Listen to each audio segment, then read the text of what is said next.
মানে OIC Muslim countries 1 বছরে যতটা প্যাটেন্ট করে, ইসরায়েল একটা টাইনি কিন্তু তার চেয়ে বেশি প্যাটেন্ট তৈরি করে।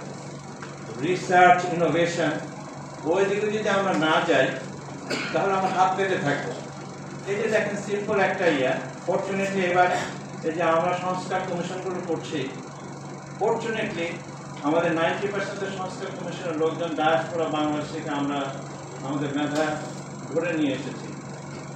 কিন্তু 10% হয়তো আছে, লোকাল আছে। আমি লোকালের কথা বাদ দিচ্ছি না, আমি যেটা বলছি যে কনসালটেন্সি না, আমাদের যত কিছু করতে হয় কনসালটেন্সি ড্রিভেন একটা কালচার ডেভেলপ করে কিছু করতে হবে।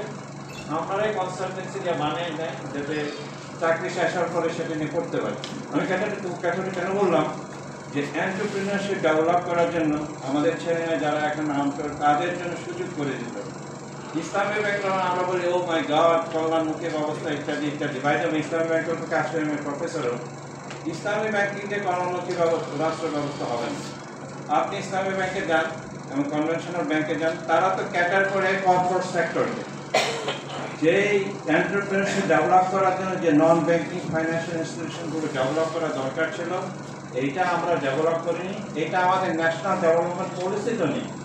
যেখানে আইয়ুব ভাই আছেন, কষ্ট করে ওনার সিটিজেন তৈরি করছেন যে জাকাতের একটা প্রায়োগিক রূপ দেওয়া, যে জাকাত ইজ এ ম্যান্ডেটরি ইবাদত। আরও অনেকগুলো টুল আছে ইসলামে, যে হিস্ট্রিতে মানে রুল রেখেছে ওয়াকফ। আমাদের অনেক ওয়াকফ এখানে আছে, বেহাত হয়ে গেছে। মিডল ইস্টে দেখেন মানে সেই এরিয়াতে 1/3 অফ ওয়াকফ ছিল। ওয়াকফ আমরা ডেভেলপ করতে পারি। আমরা যদি জাকাত ঠিকভাবে কালেক্ট করি, ইভেন এই একটা গরিব দেশে আমাদের একটা হিসাব আছে সিজেডএমে, মানে আয়ুব ভাইয়ের সব নেতৃত্বে আমরা করেছিলাম যে 30% of the national development budget জাকাত থেকে আসতে পারে। এই সমস্ত এলাকাগুলোতে ফন্দি মানে ইসলামিক সোশ্যাল ফাইন্যান্স, তারপর কর্দব হাসান বেস্ট সাদাকা, এইগুলোকে স্কেলেবল অর্গানাইজেশন ডেভেলপ করে আমাদের আনএমপ্লয়মেন্টকে অ্যাড্রেস করতে হবে। তা যদি না হয়, হয়তো যারা উদ্বুদ্ধ হয়েছে 17 বছর তারা বঞ্চিত হয়েছে, তারা হয়তো আওয়ামী লীগ না বলেই চাকরি পায়নি, কিন্তু সেটা কিন্তু ফিরে আসতে পারে যদি এই আনএমপ্লয়েড লোকগুলোকে আমরা কোনো না কোনোভাবে আমাদের ন্যাশনাল প্যারাডাইম আনতে পারি। কারণ তারা তাদের জীবন সর্বোত্তম মুহূর্তে, এবং এই মুহূর্তে যদি তারা বিয়ে করতে চায়, চাকরি পেতে চায়, বাপ মাকে সাহায্য করতে চায়, এখন যদি চাকরি না পায়, না করে, তাহলে তাদের এনার্জি কিন্তু অন্যদিকে যাবে। এইটা নিয়ে কিন্তু আমাদের বড় চিন্তা করার একটা ব্যাপার আছে। থার্ড একটা জিনিস আমরা পরিবর্তন চেয়েছি, আমাদের সোশ্যাল ক্যাপিটাল অনেক নিচে নেমে গেছে। আমি মুসলমান অমুসলিম নির্বিশেষে বলছি, we are very good in preaching but not good in practicing। আমরা যা বলি আমরা তা করি না। এটা আমাদের একটা জাতিগত সমস্যা, এবং আমরা ভালোকে ভালো বলতে দ্বিধা করি, খারাপকে খারাপ বলার বিরুদ্ধে আমরা করি না।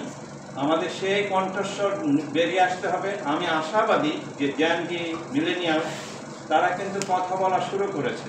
তারা কিন্তু আগের পুরনো বয়ানার বিশ্বাস করে না, শিবির রক কাটে এই করে, তারা দেখে আগে শিবির কি করছে। তার একটা প্রমাণ 2টা ইলেকশনে আপনারা দেখতে পেয়েছেন।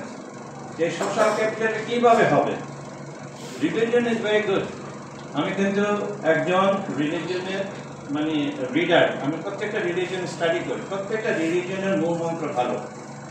আমি মনে করি আমাদের রিলিজিয়াস এডুকেশন, আমাদের সিস্টেম আমার ব্যাক করা দরকার। আমি যখন ছাত্র ছিলাম আমার সময় ছিল লিনিয়ার ছিল 50 নাম্বার 100 নাম্বার। প্রত্যেকটা মানুষ যদি তার রিলিজিয়ান ফান্ডামেন্টাল যায়, আমাদের সবাইকে ফান্ডামেন্টালিস্ট হওয়া দরকার আসলে।